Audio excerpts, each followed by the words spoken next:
Ancestralidade, parte 2. Infância. Segundo Aline Mello, então graduanda em Pedagogia pela Universidade Federal da Bahia, a palavra infância é originária do latim infantia, que significa incapacidade de falar. Acreditava-se que a criança, antes dos 7 anos, não possuía habilidade de se comunicar através da fala, de expressar os seus desejos, suas inquietudes e seus sentimentos. Tratava-se de um ser incógnito, sem evidência na sociedade. Muita coisa mudou até a Convenção sobre os Direitos Humanos de 1989. A Carta Magna Internacional foi assinada pelo Brasil em 1990. Nela ficou explicitado que a infância é o período compreendido entre 0 e 18 anos de idade, e esse indivíduo tem direitos e deveres especialmente diferenciados. Mas a sociedade ocidental nem sempre foi assim.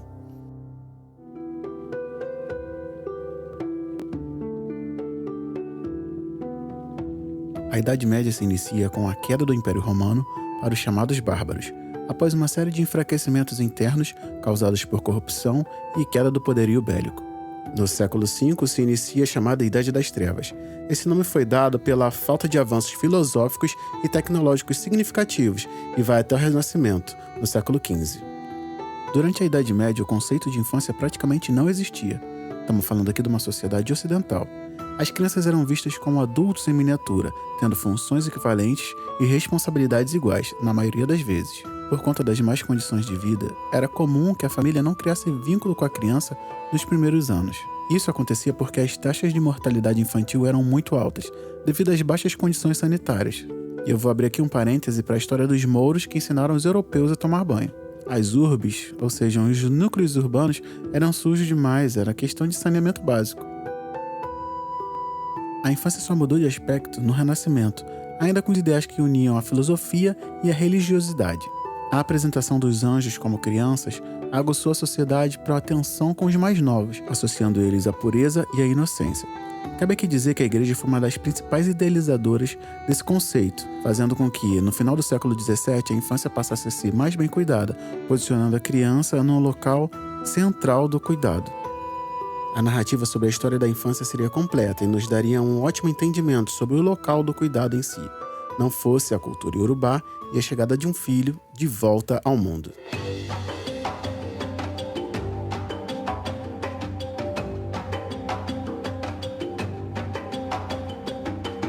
O ciclo de existência urbana não termina na morte e nem começa no nascimento. Os dois eventos são fases que iniciam e encerram ciclos, respectivamente. Enquanto a morte marca o retorno do espírito ao ventre dos seus ancestrais, o nascimento marca o retorno desse ancestral ao ventre da mãe. A criança que ele nasce já tem uma missão, ela já possui um destino. Ela carrega isso consigo no nome, que vai ser revelado dali a alguns dias, e vai ser conhecido através de um sacerdote. Esse nome já tem uma função social que vai ser apresentada para a comunidade. Esse processo de nomeação é tão importante que ele pode fazer com que espíritos que identificadamente não tenham apego à vida se convençam a ficar nesse plano.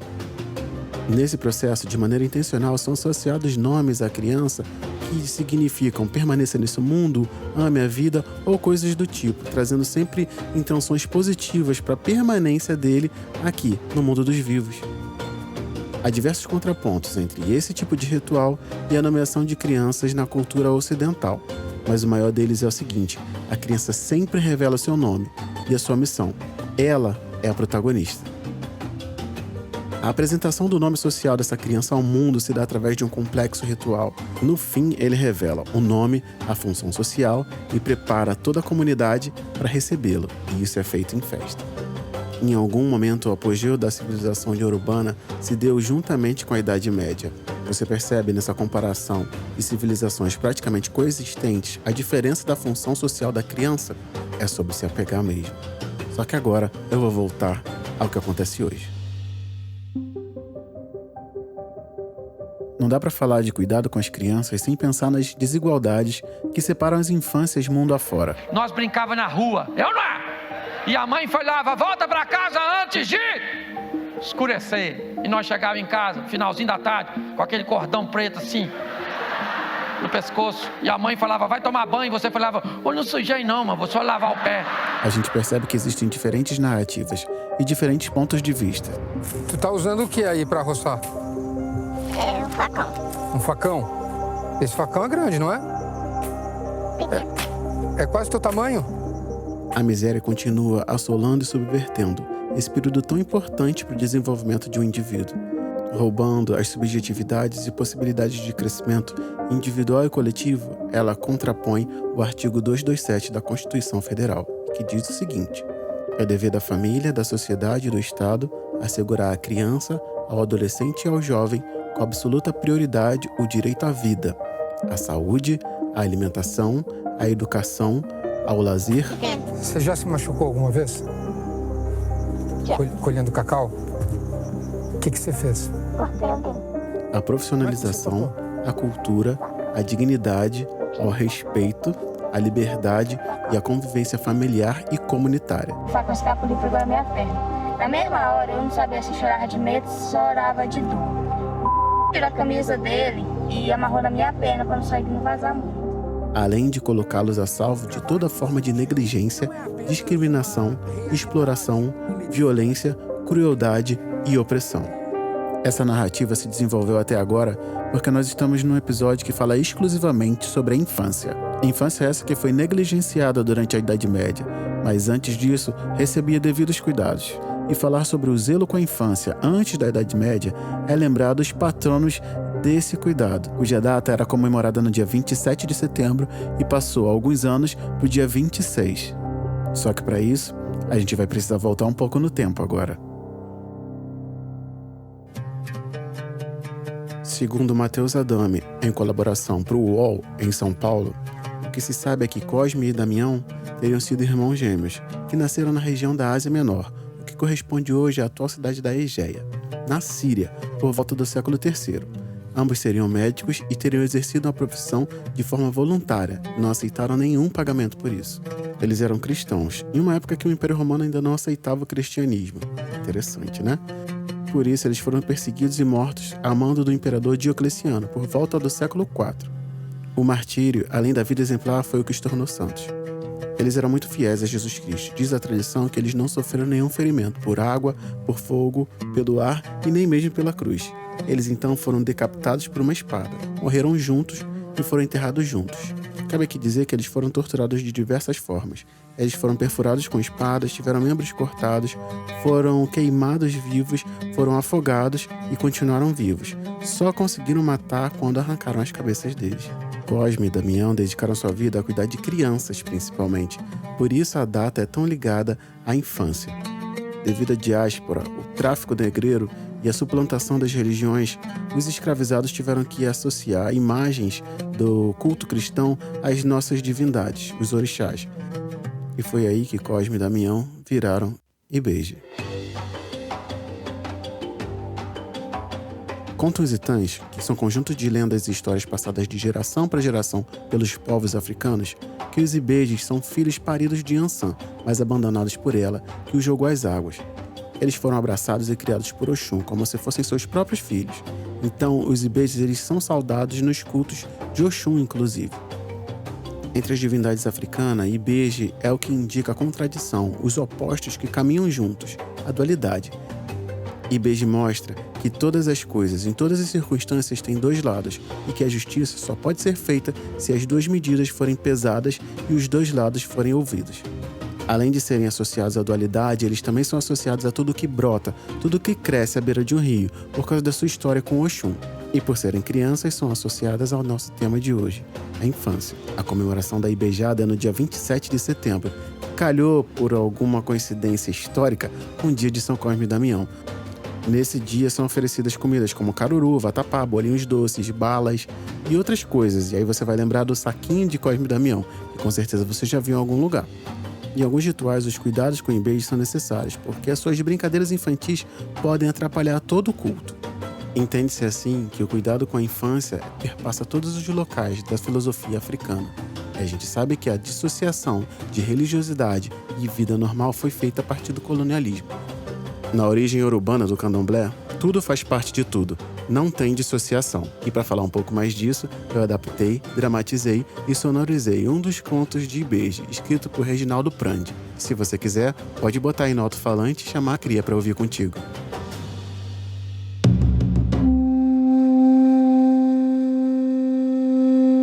Um dia, a morte resolveu concentrar em uma aldeia sua colheita. E aí tudo começou a dar errado. As lavouras ficaram inférteis, as fontes e correntes de água secaram, o gado e tudo que era bicho de criação definhava. Já não havia o que comer e o que beber, e no desespero da difícil sobrevivência, as pessoas se agrediam. Ninguém se entendia, tudo virava uma guerra, e as pessoas começaram a morrer aos montes. Instalada naquele povoado, a morte vivia rondando a todos, especialmente as pessoas fracas, velhas e doentes.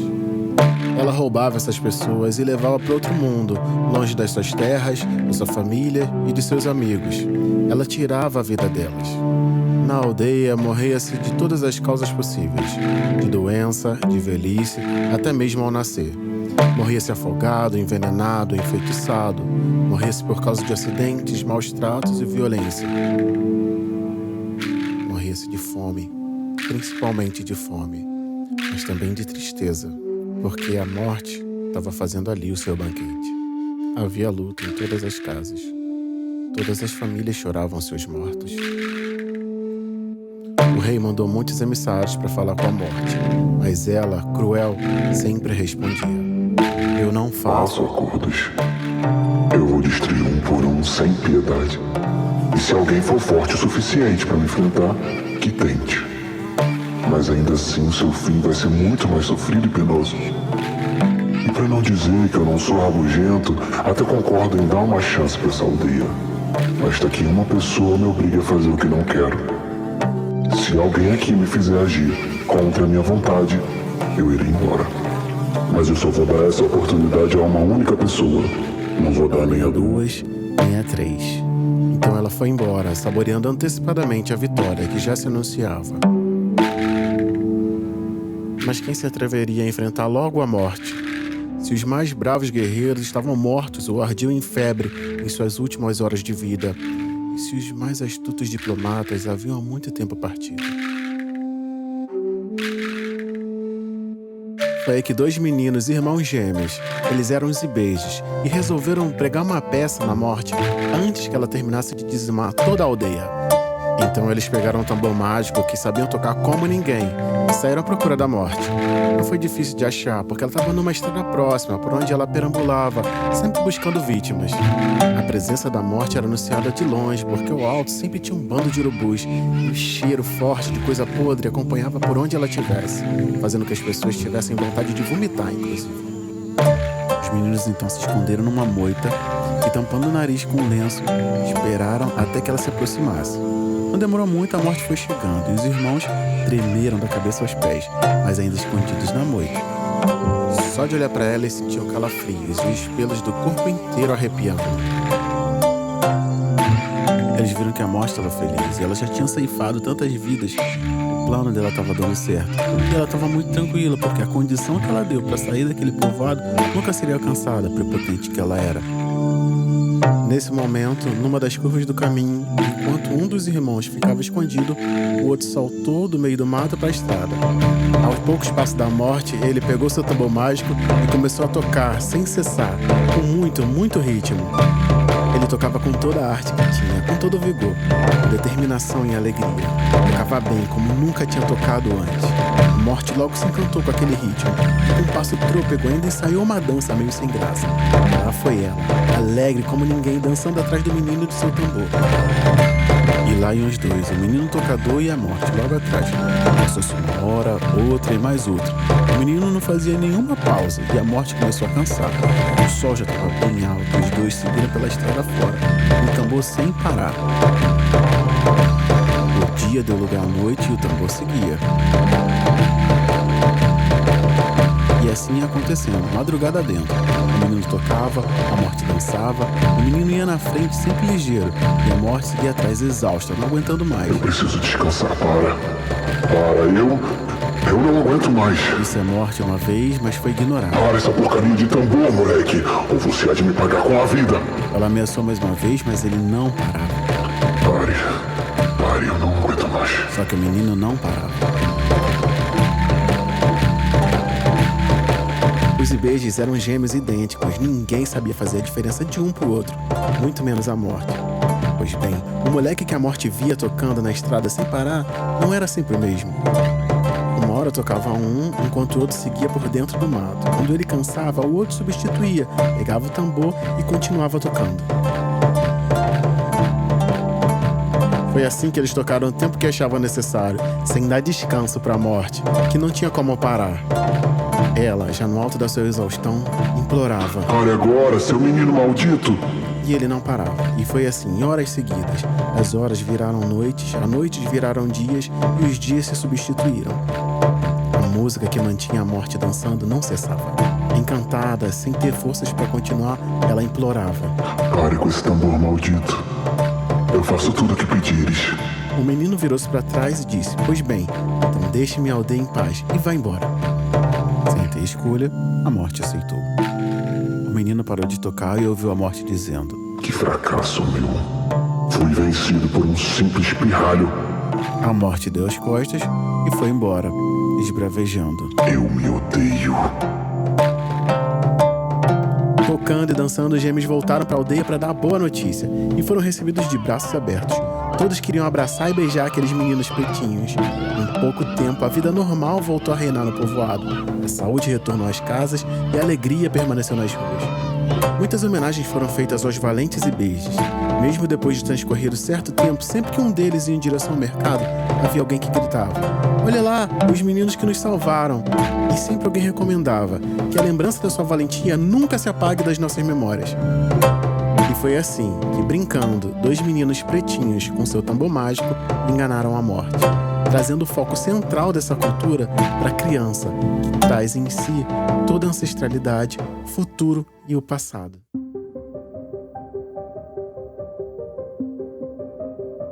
Segundo Fabiana Dias, em colaboração para o Educa Mais Brasil, o ECA, o Estatuto da Criança e do Adolescente, é o documento que traz a doutrina de proteção integral dos direitos da criança, que coloca a criança e o adolescente como sujeitos de direito, com proteção e garantias específicas. E para que isso seja alcançado, ele se estruturou em dois princípios fundamentais. O primeiro, princípio do interesse do menor. Todas as decisões que dizem respeito ao menor devem levar em conta o seu interesse superior. Ao Estado cabe garantir que a criança ou adolescente tenha os cuidados adequados quando os pais ou responsáveis não são capazes de realizá-los. E o segundo, princípio da propriedade absoluta, contido na norma constitucional no artigo 227. Ele estabelece que os direitos das crianças e dos adolescentes devem ser tutelados com absoluta prioridade. O que o ECA fez com isso foi tirar a criança do local de coisa ou propriedade e colocá-la como agente central das suas ações, trazendo para ela a decisão, a agência do que vai ser feito e que não vai ser feito quando ela estiver envolvida em qualquer situação. As narrativas e contrapontos que eu trouxe até o momento são para colocar a criança de volta no foco central dessa discussão. Falar de infância, devolvendo essa voz que foi negada, colocando ela de volta no local do cuidado, mostrando que ela sempre teve, impulsionando as civilizações para frente, fosse pelo legado hereditário, fosse pela necessidade de cuidado ou pelo protagonismo. Falar das infâncias é colocar essas sementes de volta ao seio da comunidade, para que lá, protegidas, elas possam germinar, crescer e no futuro gerar bons frutos. É acreditar que o mundo pode ser mudado para aqueles que vêm depois de nós, para que de repente a gente possa um dia voltar nele melhor e continuar um ciclo de melhoria constante. As nossas infâncias foram construídas por aqueles que vieram antes de nós, os nossos mais velhos, que com certeza deram o que podiam para que a gente hoje tivesse condições de transformar a infância dos nossos, os que vêm por aí. E em clima de comemoração e festa, seja por Cosme e Damião, seja pela Ibejada, que a gente vai falar sobre ela, a fase mais importante da vida de um ser humano, a infância.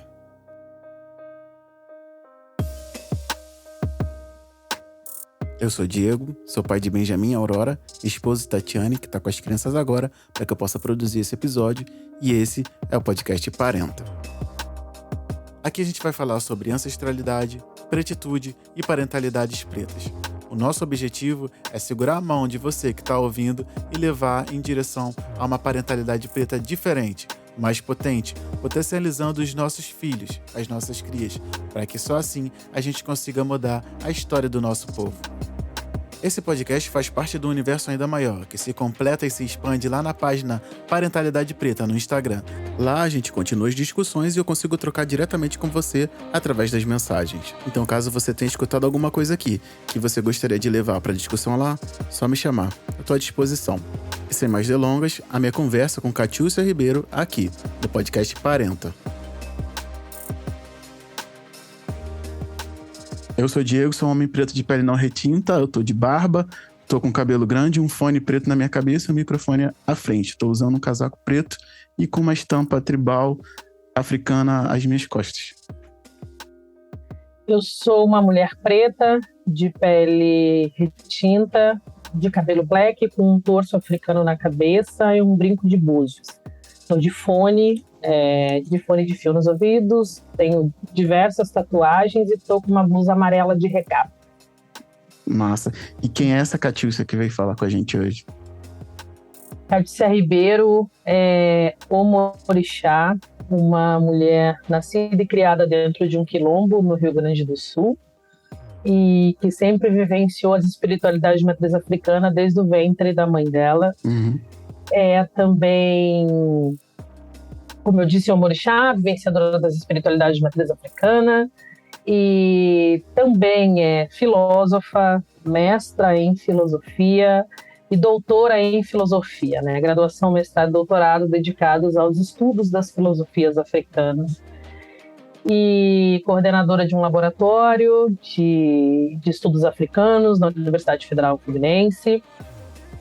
E atualmente é professora pesquisadora da Temple University na Filadélfia, junto do Departamento de Africologia. Maravilha, hoje está aqui trocando uma ideia com a gente sobre a infância, né? Baita ideia. Nossa, que massa. Eu vou chamar um intervalo rapidinho e a gente já volta.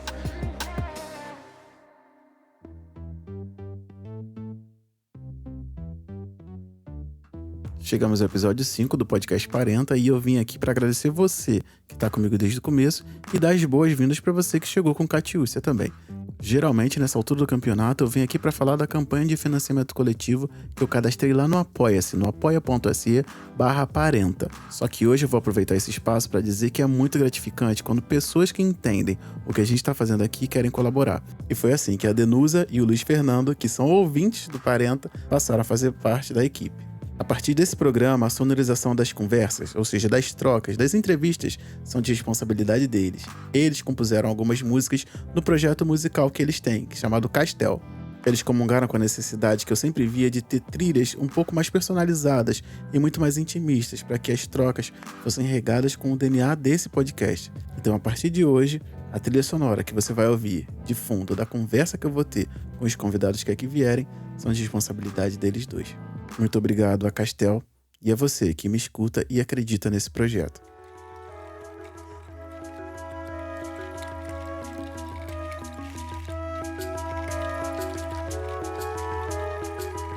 Então, voltando no nosso intervalo, a gente vai direto para as nossas trocas e aí já vou para a primeira pergunta, que é a seguinte, Catiúcia.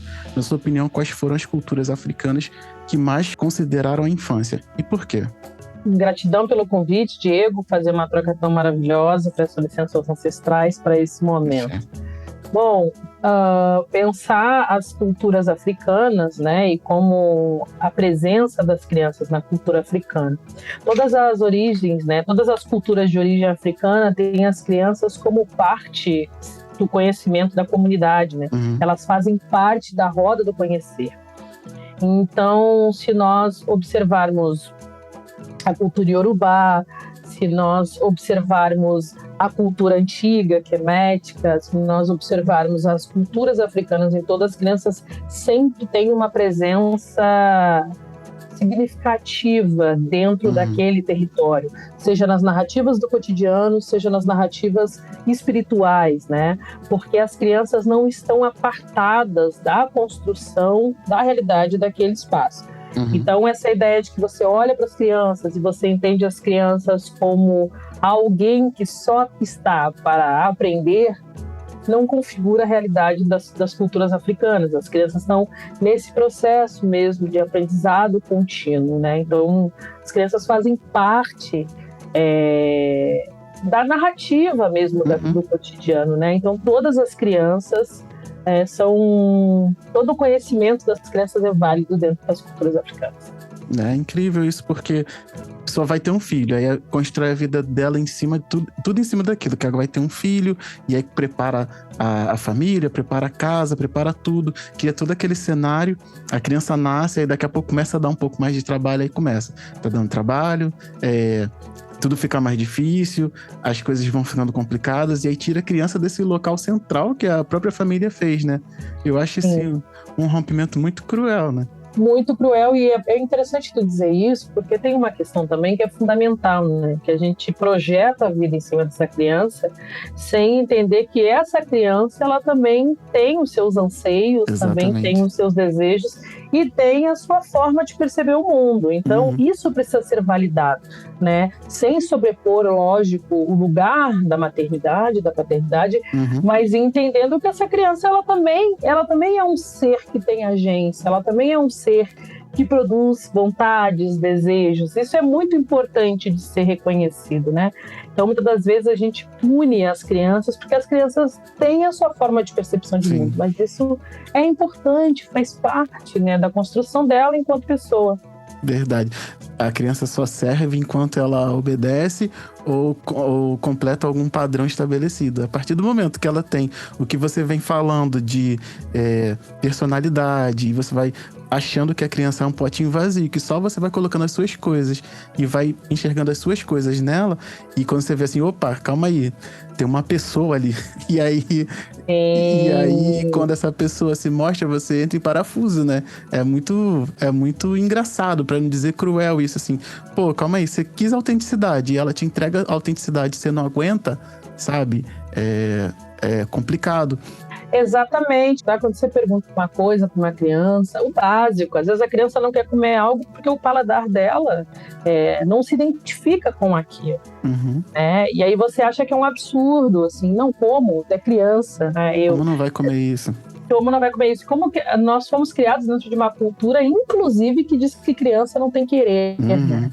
Que é algo mais violento do que você dizer que uma criança não tem querer. Exatamente. Né? Então, em que momento ela começa a ser um sujeito? Em que momento ela começa a falar? Então, se ela está num processo de construção, essa construção ela precisa ser dialogada. Então, eu admiro muito, né, pessoas que criam as crianças ouvindo o desejo dessas crianças, porque essas crianças também são um sujeito, também têm humanidade e têm desejos, têm quereres, né? Sim. Então é extremamente importante, assim, né, que isso... Então, quando você fala qual é o papel das crianças nas filosofias, nas culturas africanas, é justamente isso, a criança contribui também, porque ela também, a forma de olhar da criança também é uma forma que precisa ser validada, porque o olho dela também tem percepções que são fundamentais para aquela realidade.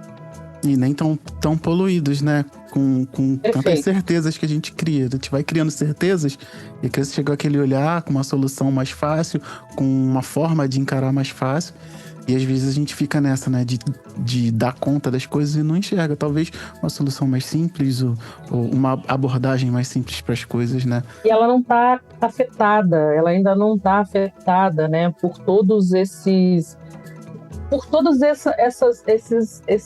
não é códigos, mas essas ações do cotidiano, né? Ela não está afetada por esse mundo ainda, porque ela ainda está num mundo paralelo, né? Vivenciando nesse mundo, mas também a partir do seu mundo paralelo. Então, às vezes, quem sabe ouvir uma criança seja a possibilidade de resolução de problemas que a gente coloca uma complicação e para elas é tudo tão simples, mas não é simples no sentido simplório, né, da palavra. Sim, são soluções, às vezes, soluções simples para problemas difíceis, né? Mas eu acho que também é isso, porque eu trago muito essa questão aqui, porque a gente está falando principalmente aqui no podcast, em todo o universo que ele se contempla, sobre parentalidade. Para uma parentalidade que leva a criança para o centro disso, né? Falando de uma criação respeitosa, não violenta. E das dificuldades de garantir que isso aconteça. Porque, ainda assim, a gente não vive numa bolha. A sociedade, ela não permite, de certa forma, que a gente vá performando sempre isso em todos os lugares. Então, a ideia dessa troca, principalmente com você, é tentar entender ali qual é o papel, melhor, colocar a criança nesse centro, né? Isso é fundamental, Diego. Isso é fundamental e é muito bonito quando tu traz isso, né? Porque quando a gente coloca a criança no centro, ela faz parte disso. Então, quando a gente tem aqui, né, na vida adulta, algumas afetações de como essa criança se desenvolveu ao longo disso, muito tá nessa ausência dela enquanto criança, sabe? Sim. Alguns problemas que a gente tem, né? As pessoas vão fazer terapia, vão cuidar de problemas, muitas das vezes foi porque foi negada na sua infância o seu pertencimento enquanto humano, sabe? Volta para a infância. Sim, volta para a infância. Exatamente, perfeito. Essa construção é muito importante, né, pra gente... Aí não vou entrar aqui no mundo impossível, então onírico de falar, vamos criar adultos melhores a partir da infância, mas tentar resgatar, por mais que talvez muita gente já entenda, né, essa necessidade de se cuidar da infância como algo precioso e o alicerce maior para toda a nossa construção como adultos, né, como pessoas, como seres humanos pensantes, né, é muito importante a gente entender exatamente isso, e eu acho muito legal quando a gente traz essa visão, né, para pensar na infância da forma que a criança ela tem sim a contribuir nesse ambiente, né? Não somente estar ali recebendo informações, recebendo tarefas, incumbências, mas se a gente poder entender. E aí vou tentar nem estender tanto essa pergunta, mas colocar o ritmo das coisas em função do ritmo da criança para que ela possa pertencer, vai para esse local de tipo assim. Vou dar um exemplo da minha casa aqui, eu não tô nem querendo usar a minha casa como exemplo. A gente não tem um monte de coisa na sala, mas é porque a gente não gosta, desapegado, não. É porque as crianças não vão lidar bem com isso. A sala é minimalista, quase zero, mas tipo... As crianças vão entender uma hora que aquilo ali é o ambiente delas e que vai poder. Agora elas não têm como, então eu vou ficar brigando com meu filho porque ele tá pegando o que não pode. A gente vai ficar fazendo um monte de coisa, subvertendo a criança para criar, às vezes, um trauma, né? E não entender, calma aí. Não dá pra ter isso aqui em casa. Eu não posso fazer isso aqui ainda. Eu não posso fazer aquela coisa, eu não posso fazer tal coisa. Porque tem uma criança no meio disso tudo. E ela não vai conseguir acompanhar e eu não preciso fazer com que ela acompanhe, senão eu subverto, né? Isso é tão bonito, tu tá dizendo, sabe? Você tá falando isso, eu tô pensando, né? Como nós pegamos a criança e queremos forçar a criança a entrar no universo dos adultos. Sim. Né? Então, as crianças muitas das vezes são punidas quando elas estão num ambiente e tem coisas que elas não podem pegar. Mas Exatamente. Tem coisas que elas não podem pegar porque elas ainda não têm a dimensão de entendimento que aquilo ali não pode ser pego. Sim. Mas nós, dentro da nossa individualidade, né, dentro de entender que o ser supremo é o adulto, não entende que a gente também precisa se organizar dentro da experiência da infância. Sim. Então, assim, eu tinha uma tia que tinha um monte de bonequinho. Depois eu vou falar... E ela ficava maluca, que as crianças chegavam e pegavam aqueles bonequinhos pra brincar, mas eram as estátuas dela da estante, sabe? Mas assim, para aquelas crianças, pros meus filhos, é brinquedo, né? Ela não tem noção, né? É brinquedo, assim, ela pega um negócio, é brinquedo. Então, isso é importante te ouvir e isso ser algo que precisa ser disseminado, porque é disso que a gente está falando, né? Do respeito da criança, ela fazer parte. Quando você faz essa ação, você entende que a criança faz parte desse universo. Ela não é apartada desse universo, ela Exatamente. É parte desse universo. Pode crer, com certeza. E isso aí coloca a gente já dentro do raciocínio da próxima pergunta, né? Como essas criações que a gente vê tradicionais a partir de alguns modelos, e aí esses modelos por quem foram criados, né? E de quais modelos nós nos distanciamos, que eu queria que você falasse um pouco, né, pra gente, a principal diferença quando se pensa em infância em África, ou afrocentrada, né, da ocidental, que é atravessada pelo patriarcado, que é quem deturpa ali um pouco da visão disso tudo que a gente está falando. Na visão de mundo africana, nós, enquanto sujeitos, enquanto pessoas, não somos seres individuais, né? Não somos matéria apenas, né? Não existe só um elemento singular que dialoga com essa materialidade. Há uma dimensão de relação e correlação o tempo inteiro com o espírito, né? Até o Dr. Molefe Ketchachanti traz um dos seus trabalhos que pensar a nossa humanidade, né, pensar a nossa realidade, ela não é uma realidade empírica, ela é uma realidade que tem um atravessamento com... Nós não somos seres únicos, nós somos seres ancestrais. Então, nós somos seres que relacionamos o tempo todo, né, com a espiritualidade, com a ancestralidade. Então, quando a criança ela vem, né, e pensando, por exemplo, na construção do mundo na antiguidade africana, eu posso pegar o Kemet. Quando a criança está passando por um período, já na gestação, ela recebe uma gota de sangue de quem está gerando ela. Então, ela já tem uma relação, né, de pertença desde o processo da gestação, desde o processo gestacional. Então, quando ela nasce, ela já é parte constituinte dessa comunidade. Ela faz parte dessa comunidade, ela é um ser que compõe essa comunidade. Por isso que ela é celebrada desde o momento da sua concepção. Então, quando nós olhamos para o Ocidente, né, e o Ocidente parte muito de uma visão platônica, né, que é uma visão de que a criança ela não tem nenhum tipo de contribuição para a sociedade. Ela não tem nenhum tipo de... Ela está ali pura e simplesmente para aprender. E na medida que ela vai aprendendo, que ela vai crescendo, ela vai também construindo a sua forma de ver o mundo e de raciocinar sobre o mundo. E aí você vê que ela só consegue ter ação, só consegue ser alguém quando ela chega no período, na pré-adolescência, que já está se encaminhando para a fase adulta, né? Então a gente tem o Ocidente, que é uma sociedade baseada na adultescência, né? E aí nós temos o continente africano que entende, que tem uma noção de mundo criançocêntrica, né? Que é a partir das crianças que a gente começa é como uma flor, é como uma planta. Você vai regando desde o período, né, que ela é plantada, você vai germinando essa semente e dá uma linda árvore, né? Que inclusive vai cobrir toda essa comunidade. Então, há uma diferença gritante, né, de como... E aí a gente vê, por exemplo, como o Ocidente lida com a infantilização, que é muito próximo, Diego, por exemplo, como ele lida com as pessoas mais velhas, né? Quando as pessoas vão ficando mais velhas, elas automaticamente vão sendo infantilizadas, porque você tem um período de validade para atender, né, aquele modelo social. Então, essa é a grande diferença, né? O Ocidente infantiliza as compreensões das crianças e não considera as palavras, os gestos, as contribuições, né?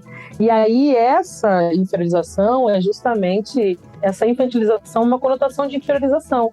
E aí a gente coloca a criança nesse lugar que a gente estava falando aquela hora ali, né? De um adulto como elemento central. Então, eu gosto muito da professora Maria Belani, que ela diz, né, que o continente africano ele é centrado na criança, ele entende a criança.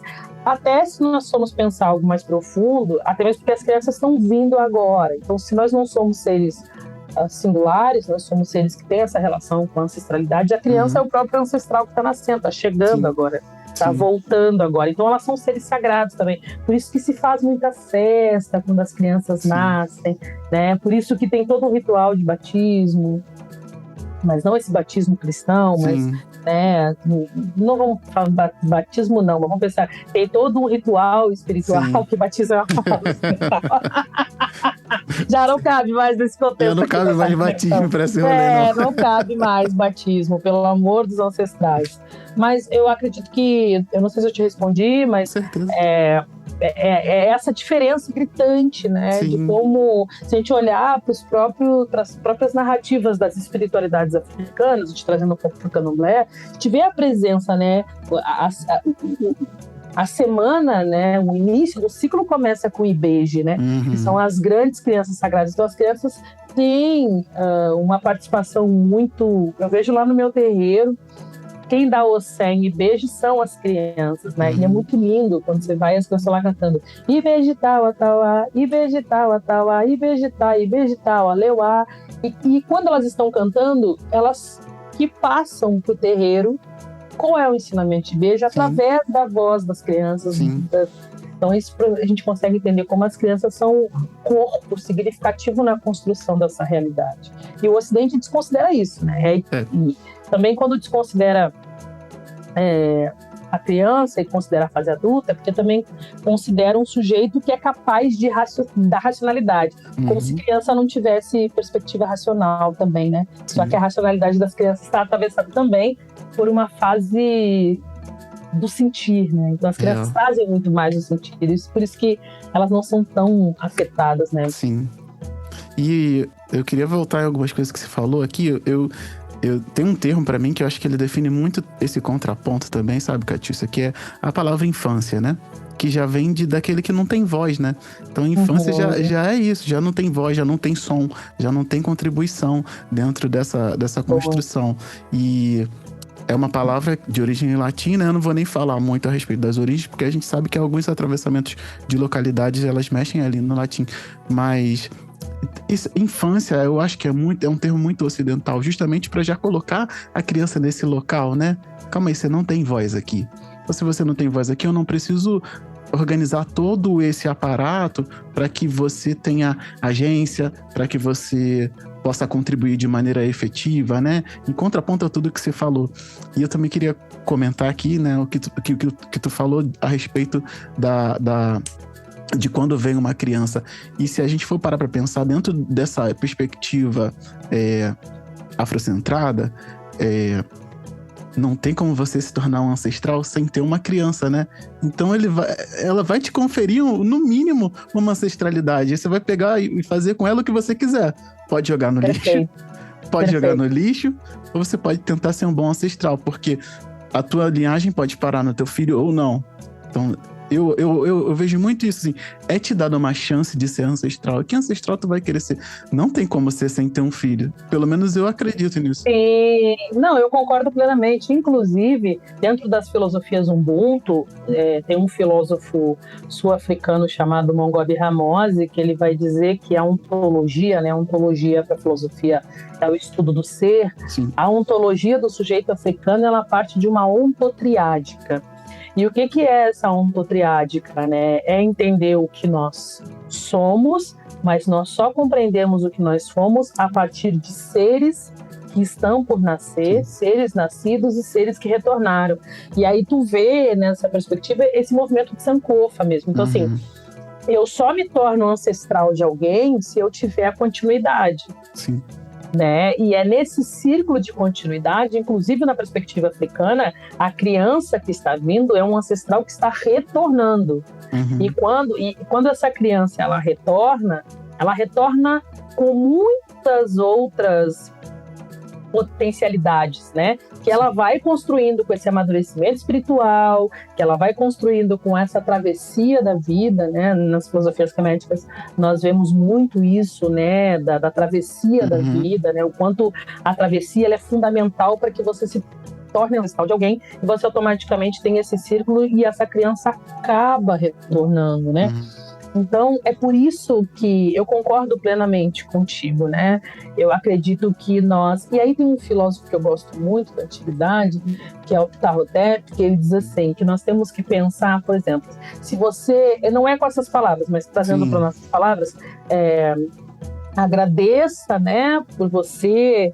Se você for alguém que pode gerir, ter filhos, agradeça. Mas se você não puder gerir, agradeço também porque você pode gestar a continuidade de alguém. Sim. Então isso demonstra, né, algo que a minha irmã Niurace traz muito, assim, que nós também temos que dar conta das nossas crianças que são abandonadas por esse sistema.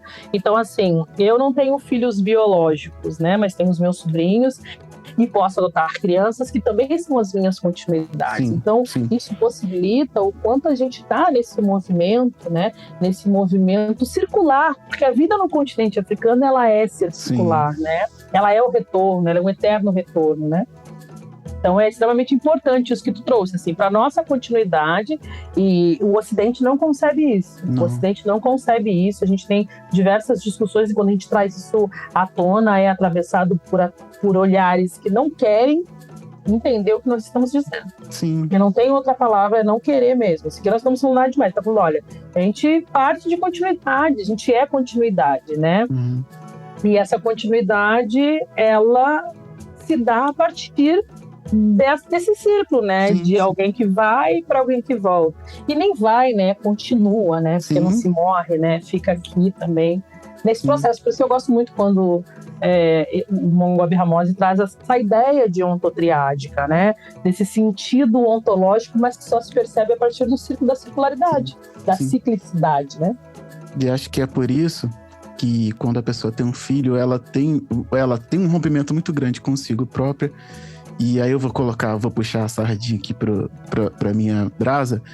Por isso que às vezes muitos homens pretos fogem, sabe? E eu vou colocar um olhar carinhoso, assim, não sobre esse cara que foge, que eu não tô aqui passando pano para algumas responsabilidades. Mas acho que eu falo isso muito. O maior atravessamento que o homem preto pode passar na vida é a paternidade, porque não tem como dar conta. E vai buscando referência em alguns lugares que também não dão conta dessa paternidade preta. Então, eu acho que quando você se dá conta disso tudo, e a gente às vezes não se dá conta de maneira racional. O cara teve um filho e teve aquela catarse. E aí ele, em algum momento, falou assim, cara, não, isso aqui não dá pra mim, eu não dou conta disso, sabe? E aí tem várias fugas que a pessoa pode buscar, até a física mesmo, a presença. Então, acho que é por isso, porque traz toda essa potência, né, Catiúcia? Vem tudo que tava ali, que vai transbordar para cima das suas próximas gerações, tá entre você e seu filho, por exemplo. E aí, você esse cara, eu acho que eu não dou conta disso aqui, não. Será que eu não... Será, sabe? Então, eu vou até aproveitar aqui e deixar claro para quem tá ouvindo a gente. Nós estamos em movimento, eu falo, a galera que tá comigo aqui, o pessoal que estamos em movimento para falar dessa paternidade, porque ela traz essa potência. É uma enxurrada mesmo que vai ficar batendo nas nossas costas, mas não precisa fazer isso sozinho, porque a gente não tá sozinho. E por isso que é fundamental o papel da paternidade, né? Porque completa esse ciclo, né? É importante, assim, né? O racismo, sabe, Diego, ele deixou feridas, e feridas de cunho profundas, né? Então, quando nós olhamos os nossos irmãos hoje, né, que não conseguem cumprir também o seu papel enquanto paternidade, também faz parte desse processo, desse grande projeto de aniquilação da família africana, né? Então, esse homem preto, ele não consegue vivenciar essa espiritualidade, porque também foi tirada dele a agência enquanto sujeito, enquanto ser. E aí eu vejo na paternidade, é bom falar isso, um processo de cura. Sim, nossa. A gente pode encerrar aqui. Nossa. Eu vejo a paternidade como um processo de cura, né? Eu vejo da minha história com meu pai, por exemplo, a gente ficou muito tempo afastado e a gente se reencontra, né? Em seguida ele faz a passagem por Orum e ele traz isso, assim. Então, olha o poder, né, das crianças, olha o poder de se reconstruir, né? Tem um ditado de Oxóssi que eu gosto muito, que é baile bala tiberé, qualquer tempo é tempo de recomeçar, e as crianças te trazem essa possibilidade de recomeço. Todos os dias. Todos os dias. Todos é os uma dias. cura vital do cotidiano. Real. Poderia falar mais 1 quilo a respeito desse recomeço diário, mas senão a gente vai levar 6 horas aqui. Sim. Mas eu vou só deixar aqui... Eu volto no outro momento, se quiser. Eu vou deixar aqui algo que eu falo sempre. Nossos filhos sempre são capazes de nos perdoar. Basta a gente ir lá e buscar. Eles sempre são capazes. Sempre. Mas aí a gente tá falando de ancestralidade, eu vou para a próxima pergunta pra gente poder dar continuidade, que é a seguinte, como é que você acredita que a gente pode passar esse conceito de ancestralidade para as nossas crias? De maneira, não vou dizer lúdica, mas consciente. Eu acredito que a gente tem um poder, né, que é o poder das nossas oralituras, né? e passar para as nossas crianças é a partir das nossas perspectivas orais, é contando a nossa história a partir da nossa própria narrativa histórica e a partir da nossa própria realidade de percepção de mundo. História é poder. Sim. Né?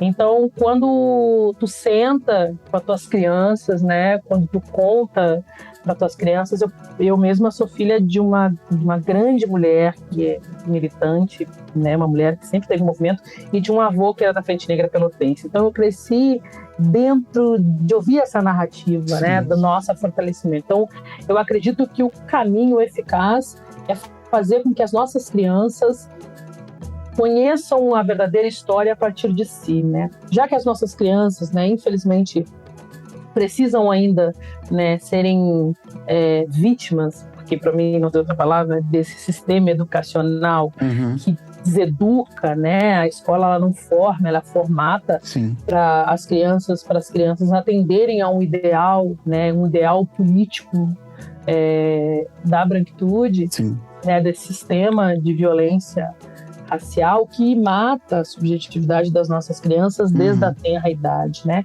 Então, o nosso papel é resgatar as nossas crianças a partir da autoestima, e a autoestima é a história, a autoestima é contar o poder da sua história, né? A partir da nossa própria perspectiva histórica, né? E nós temos um modelo de cultura e que a nossa cultura é a validação fundamental para a construção da nossa realidade. É isso, por exemplo, que a doutora Nadov e o doutor Molefe têm falado quando eles têm falado de educação afrocêntrica, por exemplo, né? Da gente trazer uma narrativa que seja uma narrativa a partir do nosso próprio pertencimento histórico, né? Não dá mais, Diego, para as nossas crianças ouvirem a história de quem nos mata e essa história ser contada como se as pessoas fossem heróis, né?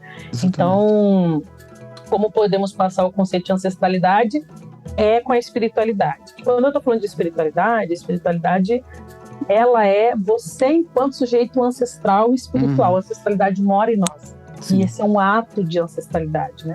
Muitas vezes a gente acha que a ancestralidade está dentro dos espaços geográficos espirituais. Também, mas a espiritualidade está em todo lugar. Fato. Vou para a próxima pergunta, então. Que é pensando nessa espiralidade do tempo, do seu ponto de vista, você acha que dizer que as crianças são o futuro é certo ou errado? E por quê? Eu acredito que as crianças são o futuro, são o presente, são o passado. Exatamente. Elas são atemporais, né? As crianças, elas são a esperança. Né, a esperança do nosso passado, a esperança do nosso presente e a esperança do nosso futuro, porque o futuro é ancestral, né? Então, as crianças são a própria perspectiva da ancestralidade. Acho que é isso, né? A presença de várias possibilidades, né? Inclusive pra gente, de mudança, para elas de alcance, né? Para os nossos que vieram de projeção também, né? Porque a gente vai estender o braço onde a gente alcança e pensar que eles vão estender ali até onde eles querem, né? A gente tenta botar ali até onde eles querem. Mas acho que é isso mesmo. Não tem nem muito o que falar a respeito disso, de verdade. Bom, vou para nossa última pergunta, então. Que é, na sua opinião, como crianças pretas conscientes da sua agência na história mudaria o mundo? E se você puder falar um pouquinho a respeito desse conceito de agência. Agência é um conceito pensado pelo Dr. Molefe Ketchant, professor aqui da universidade, chefe do departamento aqui da universidade onde eu estou, né? E, na verdade, agora a chefe do departamento é a doutora Mamazama, mas ele está, né, junto dessa perspectiva. Bom, o que é a agência, né? A supremacia política, cultural, religiosa, tecnológica eurocêntrica dos últimos 500 anos, né, levou os povos dos 6 continentes do mundo, né, e levou os povos africanos e colocou a Europa como o único centro, né, aquela que percebe a origem, que determina tudo de como nós percebemos o mundo. A consequência dessa percepção é que os povos, né, do continente africano, pensando na nossa realidade enquanto pessoas pretas, se tornarem invisíveis, né? E se tratando desses povos que são marginalizados pela colonização, os povos africanos, essa invisibilidade ganha uma proporção infinitamente maior, né? Porque ela vem tangenciada pelo racismo. Então, o Dr. Molefi Ketchachante, quando ele pensa, né, a afrocentricidade, né, tratando da justificativa de centrar os povos africanos e reorientá-los na história, possibilita encontrar sua localização no mundo, né, para entender de qual lugar nós partiremos para pensar e construir a nossa própria agência, né? Uma vez que nós estamos em desagência, né, para que os africanos, nós, né, africanos renascidos nas diásporas e dentro do continente africano, possamos desenvolver uma identidade positiva, sabe? De assumir o controle das nossas vidas. Então, a agência, nas próprias palavras do Dr. Molefi, é a capacidade de dispor de recursos psicológicos e culturais necessários para o avanço da liberdade humana, né? E aí ele fala que o que nós podemos analisar em qualquer discurso, né, em qualquer análise, em qualquer perspectiva cultural, é que os africanos são agentes fracos, né, porque eles estão em desagência, marginalizados na condição de marginalidade da sua própria história. Então, os africanos têm sido negados eles têm sido negados dentro desse projeto de dominação racial branca, né? E quando a gente fala dessa marginalização, é a obliteração da sua presença, do seu significado, das suas atividades, da sua história, da sua cultura, das suas filosofias.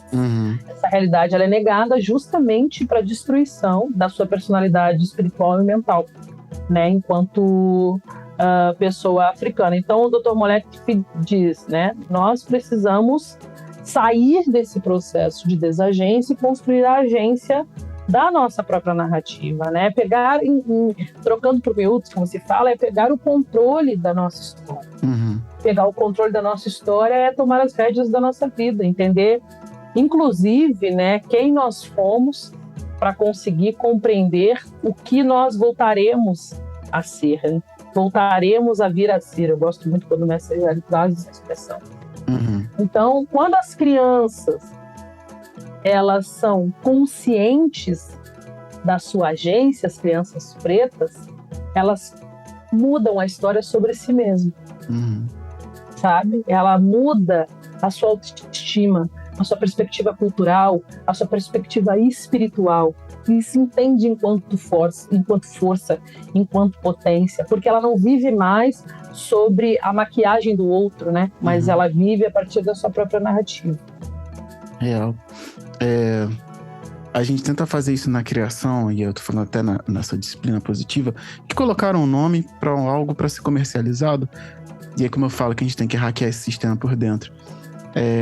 Deixar seu filho decidir o que ele quer fazer e tentar bancar aquilo ali, né? Então, eu falando em ações simples, cotidianas. Você quer fazer tal coisa? Não quero fazer. Mas e aí, vai obrigar?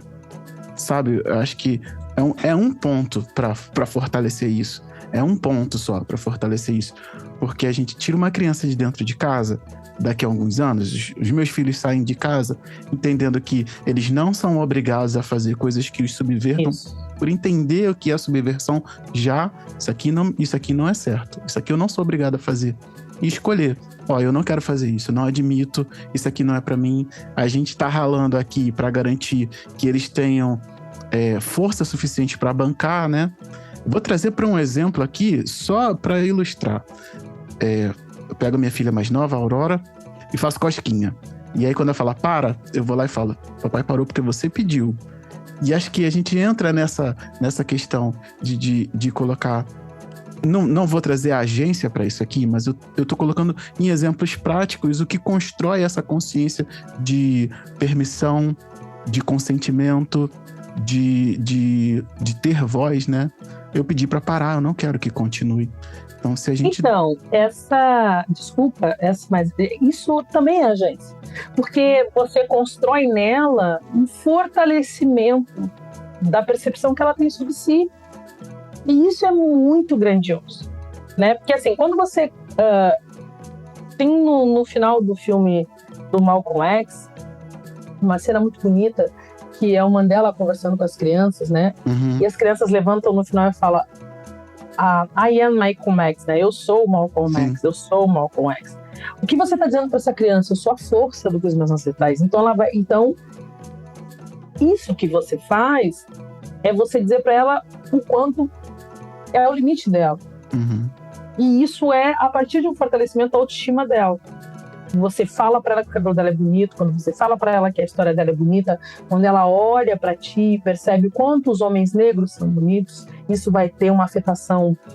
Quando ela olha para a mãe e vê quantas mulheres negras são bonitas, sabe? Isso tem uma afetação, inclusive, na forma como ela no futuro venha se relacionar afetivamente, porque ela sempre se percebeu enquanto bonita, então ela vai entender os seus iguais enquanto bonitos. Né? Então isso é um fortalecimento, isso é muito importante, é fundamental, na verdade, isso é agência. Exatamente. Vou chamar um intervalinho aqui e a gente já volta.